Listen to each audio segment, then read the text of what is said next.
हे दोस्तों, फिल्मी टॉक के एक नए एपिसोड में आपका स्वागत है। सबसे पहली और बड़ी खबर ये है कि फाइटर का टीजर कल 8 दिसंबर को रिलीज होगा। फाइटर फिल्म के मेकर्स ने एक अनाउंसमेंट वीडियो रिलीज किया है जिसमें उन्होंने कहा है कि फाइटर का टीजर कल 8 दिसंबर को सुबह 11 बजे रिलीज होगा। फाइटर एक बड़ी एक्शन ड्रामा फिल्म है जिसे सिद्धार्थ आनंद ने डायरेक्ट किया है। सिद्धार्थ आनंद की फिल्म वॉर और पठान को तो आप सबने देखा ही होगा।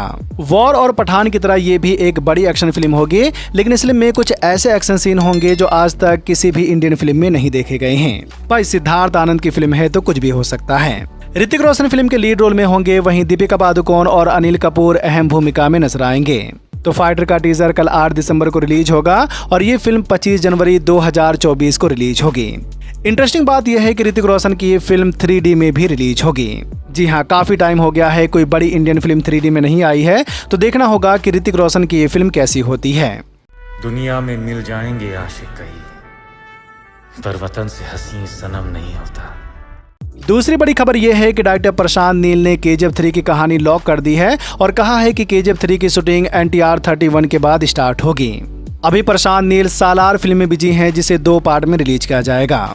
पहला पार्ट अभी 22 दिसंबर को रिलीज होगा और दूसरा पार्ट समर 2024 में रिलीज होगा। सालार के बाद प्रशांत नील NTR 31 की शूटिंग समर 2024 में स्टार्ट करेंगे और ये फिल्म जनवरी 2025 में आ सकती है। और फिर NTR 31 के बाद प्रशांत नील KGF 3 की शूटिंग स्टार्ट करेंगे, तो शायद KGF चैप्टर 3 2025 के एंड तक आ सकती है। लेकिन इसके अलावा भी यश की कई फिल्में आने वाली हैं, तो देखना होगा कि इन सब फिल्मों को लेकर ऑफिशियल अनाउंसमेंट कब तक होती है। कल 8 दिसंबर है और कल 8 दिसंबर को यश 19 की ऑफिशियल अनाउंसमेंट होने वाली है। तो कौन कौन एक्साइटेड है यश की अगली फिल्म यश 19 के लिए, हमें कमेंट में जरूर बताएं। शाहरुख खान की आने वाली फिल्म डंकी की advance booking overseas box office पर स्टार्ट हो गई है। अभी फिल्म को रिलीज होने में पूरे 13 दिन हैं, तो देखना होगा कि ओवरसीज बॉक्स ऑफिस खास करके US में डंकी की एडवांस बुकिंग कैसी होती है। सालार ने तो पहले से ही USA बॉक्स ऑफिस पर तहलका मचा दिया है, जहां उन्होंने करीब 4 करोड़ की एडवांस बुकिंग कर ली है। तो देखना होगा कि ओवरसीज बॉक्स ऑफिस पर सालार और डंकी का फाइनल एडवांस बुकिंग कितना होता है।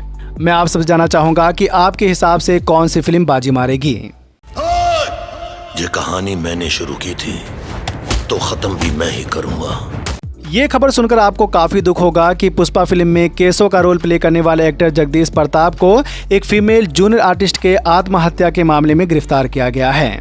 जगदीश प्रताप ने उस फीमेल जूनियर आर्टिस्ट का एक वीडियो बनाया था और वो उसी को लेकर उसे ब्लैकमेल करता था। कहा जा रहा है कि वो जूनियर आर्टिस्ट काफी दिनों से परेशान थी क्योंकि जगदीश उसके फोटो और वीडियोस को इंटरनेट पर डालने की धमकी देता था। तो इसी वजह से उस लड़की ने 29 नवंबर को अपने कमरे में खुदकुशी कर ली थी। पुलिस करीब 1 हफ्ते से जगदीश प्रताप को ढूंढ रही थी, लेकिन जगदीश प्रताप कहीं पर छुपा हुआ था। पर अब पुलिस ने जगदीश प्रताप को गिरफ्तार कर लिया है, तो देखते हैं जगदीश प्रताप को लेकर आगे पुलिस क्या करती है और इस पर पुष्पा फिल्म के मेकर्स क्या करते हैं।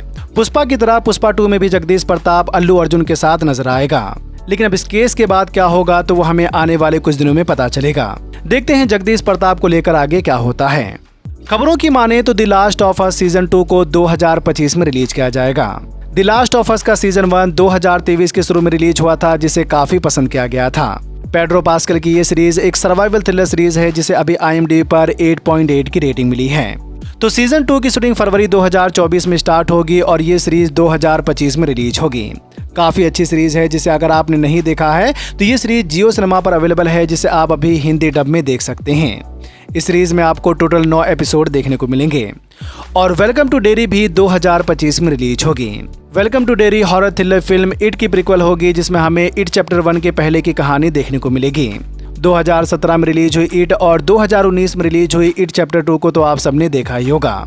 तो इसकी एक प्रीक्वल सीरीज आ रही है जिसमें हमें एक बार फिर से एक खतरनाक कहानी देखने को मिलेगी। वेलकम टू डेरी की शूटिंग चल रही थी, लेकिन स्ट्राइक की वजह से सीरीज को भी रोक दिया गया था। दोबारा से सीरीज की शूटिंग जनवरी 2024 में स्टार्ट होगी और ये सीरीज 2025 में रिलीज होगी।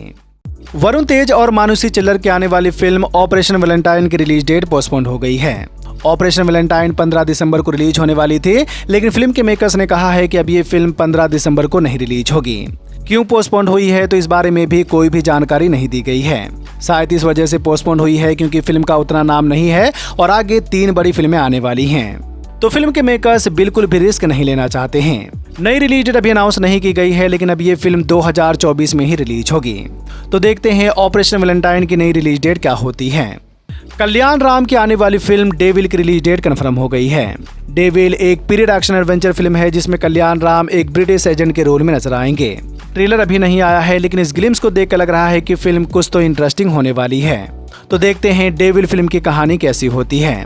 कल्याण राम की ये फिल्म 29 दिसंबर को रिलीज होगी। जी हाँ, सालार के एक हफ्ते के बाद ही ये फिल्म रिलीज होगी। देखना होगा कि सालार की वजह से डेविल फिल्म पर कितना फर्क पड़ता है, क्योंकि सालार एक बड़ी फिल्म है और अभी हर कोई सालार फिल्म का बड़ी ही बेसब्री से इंतजार कर रहा है। सुहाना खान, खुशी कपूर और अगस्त्य नंदा की फिल्म द आर्चिज को नेटफ्लिक्स पर रिलीज किया गया है। जोया अख्तर के डायरेक्शन बनी ये फिल्म एक कॉमेडी ड्रामा फिल्म है जिसकी कहानी कुछ यंगस्टर के इर्द गिर्द घूमती हुई नजर आएगी।